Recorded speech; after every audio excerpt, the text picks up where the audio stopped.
सभी हमारे साथी और सभी प्रेस वालों, आज आपके सामने पहला मैं अब ये बताने की कोशिश करूंगा कि हमारे पार्टी के युवा president, national youth president mister Dheeraj ji की जिम्मेवारी हमने उनके ऊपर सौंपी है। उनका लेटर अभी आप सबके सामने हमने दिया है।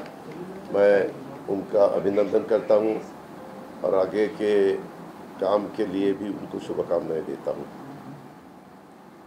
आज हम सब दिल्ली आने का कारण ये है कि आपको पता है तीसरी दफ़ा देश के प्रधानमंत्री नरेंद्र मोदी साहब, उनका उच्च सेरेमनी है। एनडीए का राष्ट्रवादी कांग्रेस पार्टी एक घटक है। जब लोकसभा की चुनाव हुए, वो चुनाव होने के बाद 2-3 दफ़ा एनडीए की मीटिंग हुई।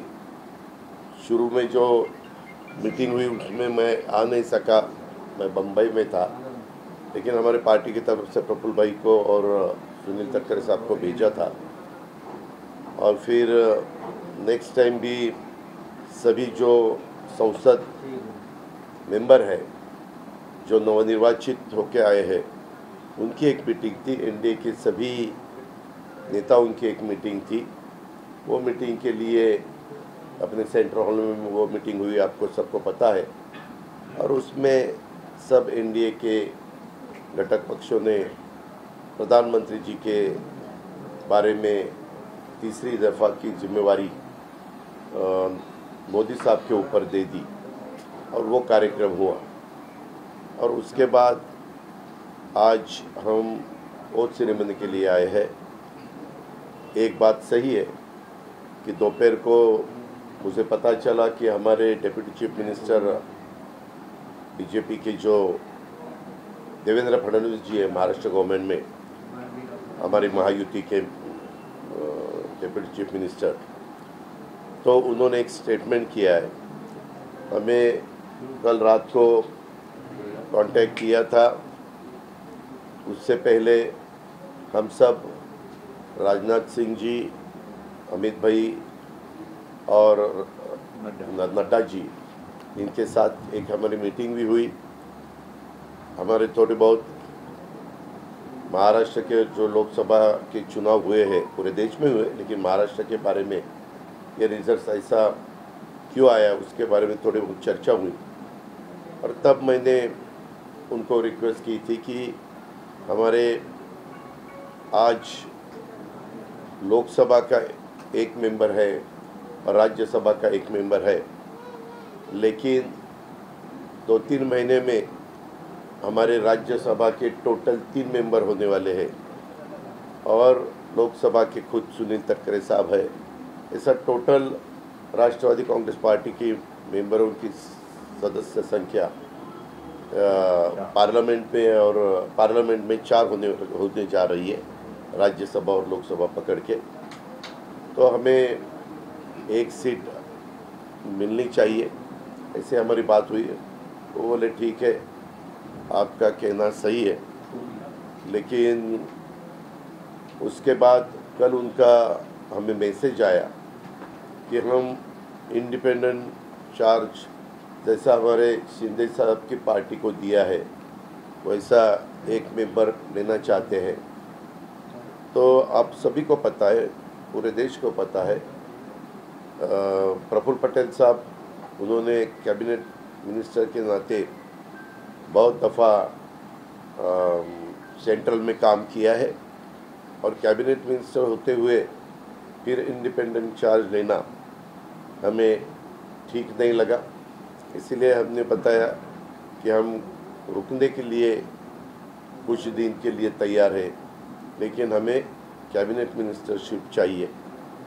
तो ये सुनने के बाद वो बोले ठीक है, और फिर उन्होंने जो ऑफ़र की थी इंडिपेंडेंट चार्ज की, वो हमने नकार दी। ऐसा जो भी कल से बात हुई उसके बारे में ये सब हुआ है। और आज अभी 7:15 को मेरे ख्याल से सबको ओथ सेरेमनी के लिए बुलाया है, इसमें हम भी जा रहे हैं। एज NDA के मेंबर के नाते।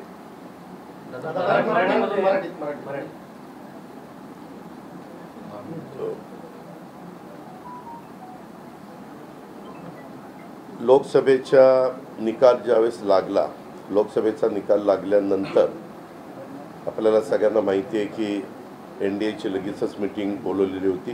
म्हणजे 4ला निकाल लागत होता आणि 5ला बैठक बोलवली। मला काही 5ला लगेच जाता आलं नाही। मी आमच्या पार्टीचे प्रफुल्ल भाई आणि सुनील तटकरे साहेबांना सांगितलं की आपण दोघं जण त्या मीटिंगला जावा, मी पुढच्या मीटिंगला मग आपण सगळेच जाऊ। आणि त्या प्रकारे हे दोघं मीटिंगला गेले होते। त्याच्यामध्ये आपल्याला सगळ्यांना माहिती असेल की नितीश कुमार आणि चंद्रबाबू नायडू हे NDAचे मूळ सगळेच घटक पक्ष आहेत, परंतु त्यांची स्ट्रेंथ जास्त असल्यामुळं त्यांच्या दोघांच्या म्हणण्याला एक महत्त्व तिथं प्राप्त झालेलं होतं। आणि त्याच्या आधी मीडियामध्ये वेगवेगळ्या प्रकारच्या बातम्या येत होत्या, आपण पण सगळ्यांनी पाहिलेलं आहे। आणि त्यावेळेस स्वतः चंद्रबाबू नायडू आणि नितीश कुमार यांनी सांगितलं की ताबडतोब दिवस आता तुम्ही पुढं ढकलू नका, ताबडतोब NDAची बैठक घ्या। NDAच्या बैठकीमध्ये NDAचे प्रमुख या नात्याने NDA दल के नेता या नात्याने आपण पंतप्रधान नरेंद्र मोदी साहेबांची निवड करू आणि ती निवड करून त्याच्याकरता सगळ्याच NDAच्या प्रमुखांना बोलवा, सगळ्या लोकसभा नवनिर्वाचित सदस्यांना बोलवा, राज्यसभेच्या सदस्यांना बोलवा। आणि तशा प्रकारची लगेचच मीटिंग माझ्या माहितीप्रमाणे 7 तारखेला झाली। 7 तारखेच्या बैठकीमध्ये आम्ही सगळेजण आलेलो होतो। तिथं 11 वाजता बैठक सुरू झाली, जवळपास 2 वाजेपर्यंत बैठक चाललेली होती।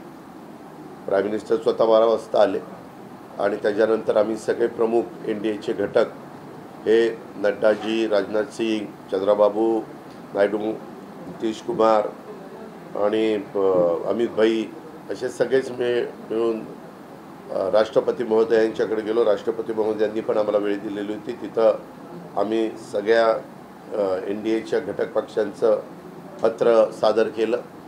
त्याच वेळेस सगळ्या राज्यसभा आणि लोकसभेच्या सन्माननीय सदस्यांनी NDAच्या सही करून पाठिंबा देखील तिसऱ्यांदा देशाचे पंतप्रधान नरेंद्र मोदी साहेबांना करण्याच्या करता दिला। आणि त्याच्यात मोदी साहेबांनी पण नंतर मार्गदर्शन केलं। ती बैठक संपल्यानंतर मी आत्ता सांगितलं तसं राष्ट्रपती महोदयांचा वेळ घेतल्यानंतर राष्ट्रपती महोदयांना मी विनंती केली की तुम्ही आता निमंत्रित करावं, फुल मेजॉरिटी आमच्याकडे आहे। आणि त्या पद्धतीनं त्यांनी सांगितलं ठीक आहे, मी संध्याकाळी याबद्दल मोदी साहेबांना वेळ देते। आणि त्यांनी मोदी साहेबांना वेळ दिली। मोदी साहेबांनी भेटल्यानंतर आजचा शपथविधीचा दिवस ठरला आणि आज आम्ही सगळेजण त्या शपथविधीच्या करता आलो आहे। NDAचे घटक या नात्याने आमच्याशी त्याच मीटिंगमध्ये स्वतः पंतप्रधानांनी सांगितलेलं होतं की सगळ्या घटक पक्षांच्या प्रमुखांशी इतर त्यांच्या मान्यवरांशी चर्चा करत असताना आमच्या म्हणजे राजनाथ सिंगजी, अमित भाई आणि नड्डाजी हे तिघंजणं चर्चा करतील। तशा पद्धतीनं नड्डांच्या घरी वेळ दिला गेलेला होता आणि त्यांनी प्रत्येकाला वेळ देऊन सगळ्यांशी चर्चा केली। त्यावेळेस राष्ट्रवादी काँग्रेस पार्टीचा अध्यक्ष या नात्याने मी त्यांना सांगितलं की जरी आमचे लोकसभेला एकच जागा आलेली असली तरी राज्यसभेची पण एक जागा आहे आणि 2-3 महिन्यामध्ये आमच्या अजून राज्यसभेच्या 2 जागा वाढत आहेत। हे आम्ही त्यांच्या लक्षामध्ये आणून दिलं।